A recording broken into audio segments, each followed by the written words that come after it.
Dragi prieteni, astăzi, în această zi, ați făcut o lucrare mare.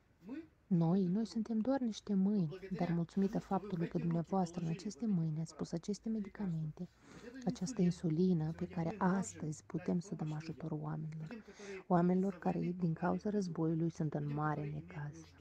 Astăzi, chiar dacă noi avem bani aici în Ucraina, nu am putea cumpăra așa medicament ca Lantus, este insulină, sau alte medicamente, dar avându-le pe ele, putem să salvăm viețile oamenilor. Astăzi oamenii au frică că mâine ar putea să moară neavând medicamente. Vă mulțumim!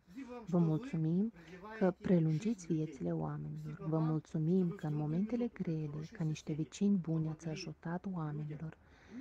Și împreună cu dumneavoastră suntem o parte a acestei lucrări bune. Aceste medicamente vor lucra aici și vor merge pentru ajutarea refugiaților care sunt în acest loc. De asemenea, o mare parte din ele vor pleca în Kiev, în Harkov, Nicolaev, Odessa, Cernigov, Sumi. Vor merge acolo unde este nevoie de ele. Vă mulțumim și Dumnezeu să vă binecuvânteze pentru inima dumneavoastră bună și susținerea în momentele grele pentru noi.